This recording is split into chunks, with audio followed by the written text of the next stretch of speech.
મને તો એમ કે પાર્ટનર મને ચક્કર મારવાના બહાને એટીએમમાં પૈસા લેવા આવ્યા છે, પણ આ તો મ્યુઝિયમ છે, ઇન્ટરનેશનલ ડોલ મ્યુઝિયમ. એન્ટર થતાં જ બધા કન્ટ્રીના ફ્લેગથી આવું કંઈક ડેકોરેટ કરેલું હતું અને અંદર જઈને જોયું તો કેટલી બધી ડોલ્સ હતી. એકલી ઢીંગલીઓ જ નહીં હો, કપલ અને નાના નાના ઢીંગા પણ હતા. મારી લાઈફનો તો આ ફર્સ્ટ એક્સપિરિયન્સ છે. તમે કોઈએ ક્યારેય આવું જોયું છે?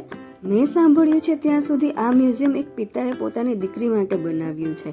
કહેવાય છે કે દીકરી એમના પિતાને કહેતી કે પપ્પા તમે ગમે તે કન્ટ્રીમાં જાઓ ત્યાંથી એક ઢીંગલી લઈ આવજો.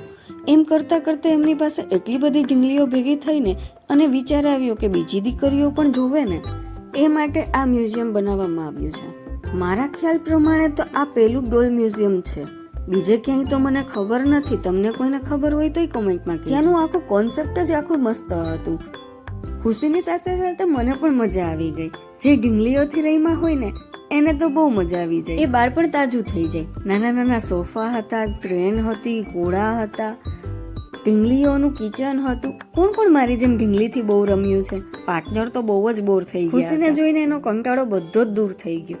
ખુશી ત્યાંથી નીકળવાનું નામ પણ નથી લેતી કે મારે બહાર જવું છે. બહાર નીકળીને પણ એટલી બધી રડવા માંડી. ખુશીને કેટલી મનાવી કે આ ઝીબ્રા ઉપર બેસી જા, પણ માની જ નહીં. આ એક ઝીબ્રા આરામ ખુરશી જેવો હતો કે એમાં નાના છોકરા હિંચકા પણ ખાઈ શકે, પણ ખુશી માની જ નહીં. કેટલી પટાવી તોય નહીં. એ એના પપ્પા પાસે હોય ને એટલે સેફ ઝોનમાં જ આવી જાય. ખુશીની ખુશી જોવી હોય ને તો આ વિડીયો જરૂર જોજો. કેટલી ખુશ થઈ ગઈ હતી. એ જેટલા નાના બેબી જોવે એનું નામ ડુગુ જ પાડી દે. એને એવું છે કે આ નાનું બાવ છે અને ડુગુ છે. એના પપ્પાને પણ બતાવે છે, પપ્પા ડુગુ, પપ્પા ડુગુ. આ બધી ઢીંગલીઓ ક્યાં જાય છે એ તો મને પણ નથી ખબર. Tata, bye bye, subscribe please, Radhe Radhe. અને હા, ત્યાં સ્પેશિયલ ઢીંગલીઓનો કબાટ પણ હતો. એમાં અલગ અલગ કપડાં પણ રાખેલા હતા. એ જોવું હોય તો કમેન્ટ જરૂર કરજો.